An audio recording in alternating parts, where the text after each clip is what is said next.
Estamos de regreso para platicar, seguir conversando sobre el tema de la guardería ABC a 6 años de que sucede prácticamente esta tragedia, con Lourdes Encina, periodista y autora del libro 49 razones para no olvidar, y con Daniel Gershenson, activista social y uno también que ha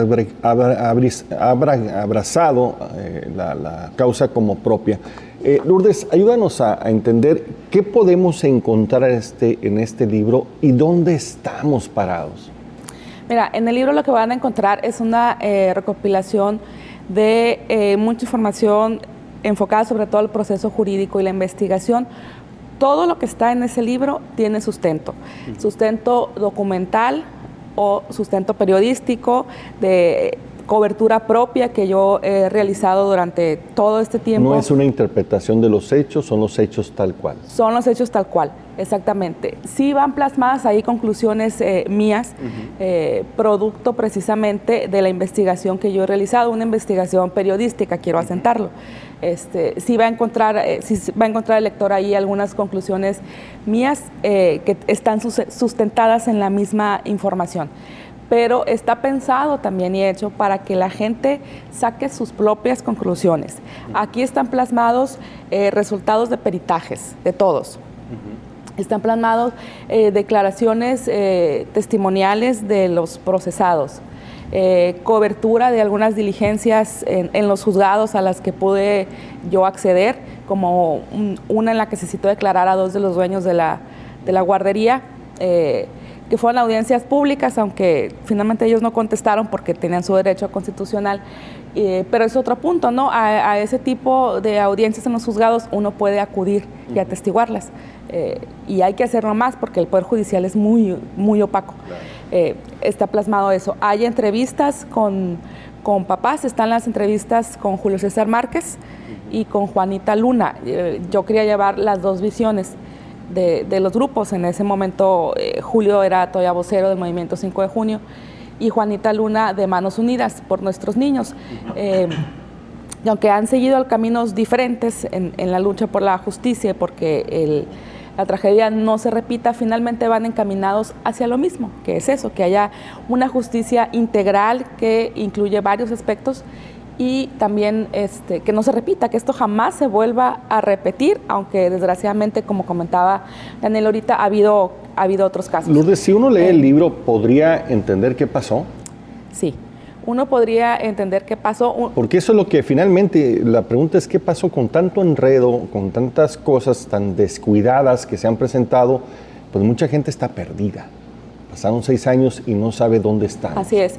Sí, lo que se van a encontrar aquí son primero los antecedentes de cómo se constituyó el sistema de guarderías, que ya desde ahí tenía muchas deficiencias y tenía un marco legal que era muy laxo a la hora de establecer las medidas de seguridad para las guarderías. Ni siquiera había una norma oficial mexicana especial para guarderías. Había una que se compartía para estancias infantiles y de adultos mayores.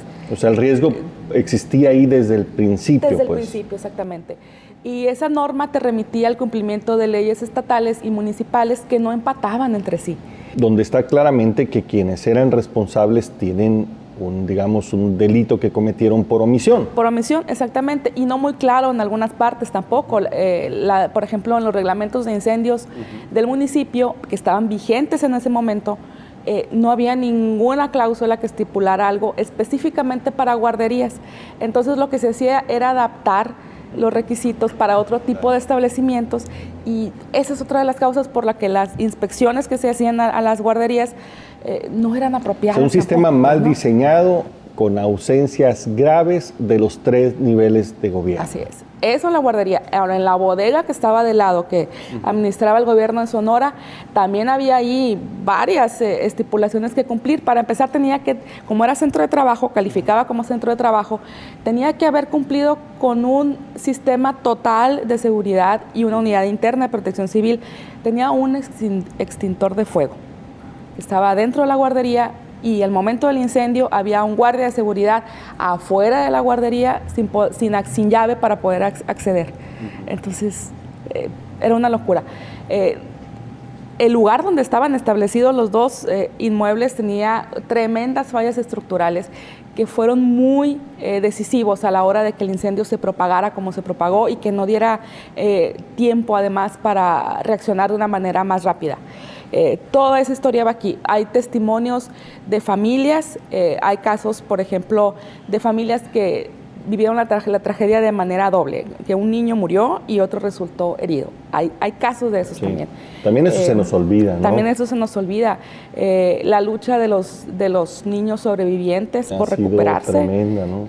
que es increíble. Y se nos olvida que no solamente esta tragedia irradió a los padres, sino a las familias, a los amigos, o sea, socialmente hizo ondas que dañan a mucha gente. No es solamente 49 familias, son muchos más. Sí, yo aquí refiero a un estudio que hizo un investigador de la Universidad de Carolina del Norte, que él se dedica a estudiar el impacto que tienen tragedias en la comunidad.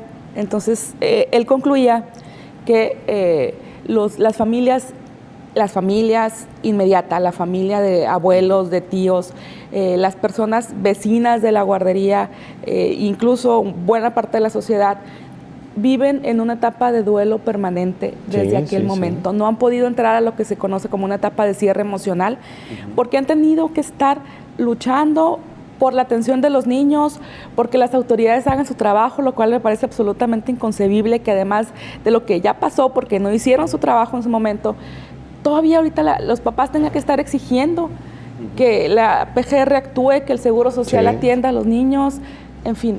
Es una tarea de todos los días, ¿no? Así es. Eso también está plasmado en el libro. Vienen algunas reportajes que se publicaban en su momento en el semanario Primera Plana y en Neway.com, que en su momento fueron revelaciones, aquí están. Vienen informes, hay un informe muy importante de la Auditoría Superior de la Federación que se hizo, una auditoría que hizo los sistemas de guarderías del ISSSTE y del IMSS posterior a los hechos. Y ahí concluye muy claramente que los sistemas de control que tenía el Seguro Social para revisar la seguridad de las guarderías eran completamente insuficientes. Y quienes tenían la obligación de diseñar eso, pues no eran los trabajadores de la delegación, no eran las señoras que iban a supervisar las guarderías, pues no, era la directora de guarderías a nivel nacional, que era una diseñadora de interiores, que estaba ahí y restaurantera porque había sido amiga de Margarita Zavala. Estaba su jefe inmediato, que ese sí tenía el señor Químico Salazar, que tenía mucho tiempo ahí, pero que diseñaban las cosas desde un escritorio, ¿no? Como se acostumbra, y no se visualizaba. Y viene incluso hasta un cable de Wikileaks que aborda el tema también de la guardería. Daniel, es tremendo. O sea, aquí vemos como que tres grandes áreas de omisiones y de responsabilidades. Uno previo es un sistema mal diseñado, con muchas áreas abiertas al riesgo, que desafortunadamente se concretó el 5 de junio. La segunda, una investigación viciada, mal hecha, enredada, donde hay claras responsabilidades de quienes en ese momento eran los responsables de la investigación. Y tercera, ninguna consecuencia más allá. La impartición de justicia se ha quedado en el aire, ¿no? Y tal vez lo más duro de todo esto, unas familias que siguen todos los días peleando no solamente justicia, sino sacar adelante a muchos de los niños que quedaron sobrevivientes. Es algo indignante, ¿no? Marco, yo me iría todavía más lejos. Yo creo que hay que asignarle nombres y apellidos. O sea, esta tragedia, este crimen sin castigo, este incendio totalmente prevenible, en el cual se pudieron haber salvado quizás todos los niños o casi todos. Por supuesto. Tiene responsables. Debe haber sido una anécdota nada más de cómo respondió bien el sistema, ¿no? Así es. Y creo que, si como bien dijo alguien, y esto ya se ha vuelto cliché, ¿no? Quien no recuerda el pasado está condenado a repetirlo, pues eso es algo que está sucediendo en nuestro país. Sigue habiendo muertes de niños, muertes innecesarias, muertes estúpidas. Sigue existiendo este tema de la voracidad. Menciona Lourdes a esta persona, que era la coordinadora de guarderías, a quien durante algún tiempo estuvo estacionada, me parece que en Conaculta, y entonces empezó a tener problemas con la persona encargada de Conaculta, que en ese momento era Sergio Vela, que era un amigo muy cercano de Felipe Calderón, porque habían ido juntos a la escuela, etcétera.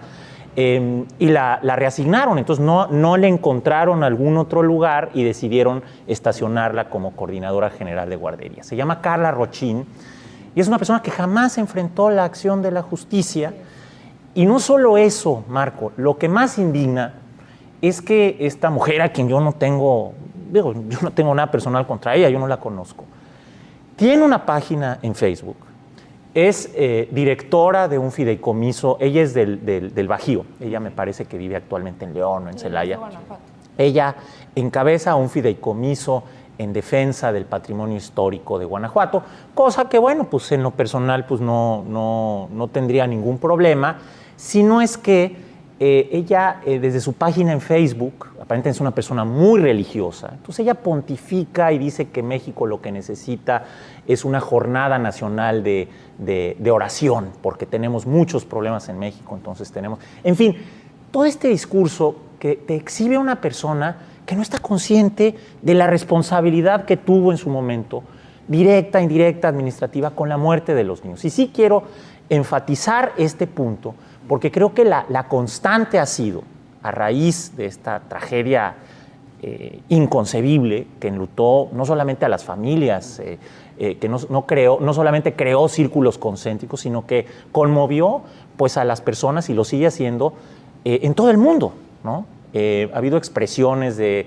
solidaridad en los Estados Unidos, en Europa, y sigue sigue escandalizando a esos sectores de la sociedad el que no solamente no ha habido justicia, sino que se haya premiado a las personas responsables. La señora Rochín fue corrida, no hay otro término, por Daniel Caram, se fue a su casa, y ahora, como te digo, pues se anuncia con mucho bombo y platillo como una especie de autoridad moral en Facebook, autoridad espiritual.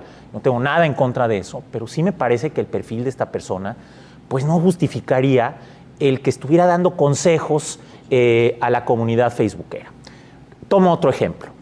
El doctor Marcelo Castillero Manzano era el director de la Clínica de Occidente en Guadalajara, cuando algunos de estos niños fueron enviados muchas veces en contra de la voluntad de sus papás. Así es. O mediante engaños, ¿no?, de los distintos niveles de gobierno. Niños que estaban muy graves y que una asociación civil norteamericana que se llama Shriners, que seguramente muchas personas conocen aquí en Hermosillo, que se ha dedicado, entre otras cosas, precisamente a combatir este tema de los niños afectados por niños calcinados, niños afectados en situaciones como la de la guardería. Se sabe, es del dominio público, que empezaron a llegar aviones de Shriners, ¿no? Y que estas personas, es una organización altruista. Sí, sí. Exhortó a esos papás que vivían pues un infierno, ¿no?, en las salas de espera de los hospitales y las clínicas, los exhortó a que llevaran a sus hijos a las clínicas norteamericanas. Y les ofrezco una disculpa por extenderme, pero es que de este tema se habla muy poco.